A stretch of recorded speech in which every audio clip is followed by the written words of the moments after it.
Hi, I'm Jason Van Maanen, Veritas Agronomy Lead.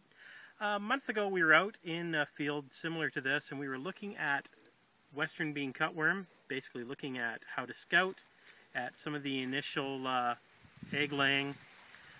Today we're back in a field in the same area looking at larval development and just to show some examples of what kind of damage this pest can do.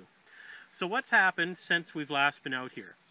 The eggs have hatched and the larvae have migrated down the plant and they are beginning to feed on cob, silk, pollen.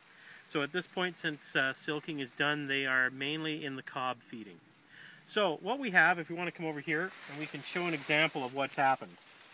So as you can see, we're going to start taking a look.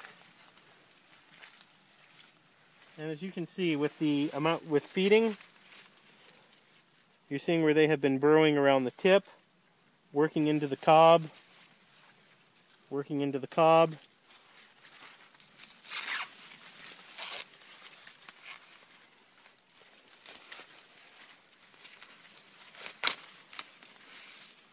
That one's not too bad, a little bit of feeding.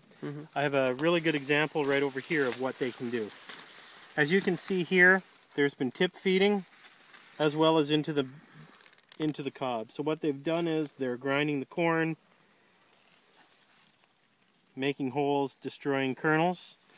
And part of that is also a secondary infection. As you can see here, we're seeing some ear mold developing, which is going to be affecting grain quality later. So based on 600 kernels, and an area approximately 10 by 6 wide, you're looking at approximately a 60 kernels damage, which would translate in theory to a 10% yield decrease, just on this amount of damage on the cob. You're also seeing secondary ear molds setting in, which are going to affect quality.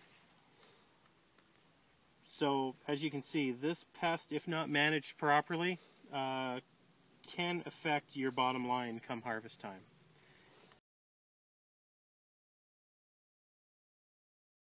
So while we've been looking, what we've come across here is a maturing larva. You can see he is burrowed into a kernel, eating through and basically just causing a lot of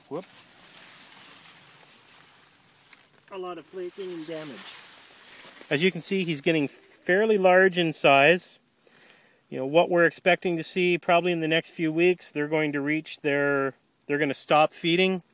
They're going to drop back to the ground and burrow into the ground for winter, at which case the damage will stop. But in the meantime, as you can see, you know, we're getting a fair amount of damage when you're looking at how they're basically burrowing in.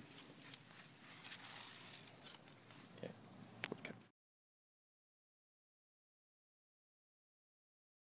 So there again, you know, ways to manage it. Spray.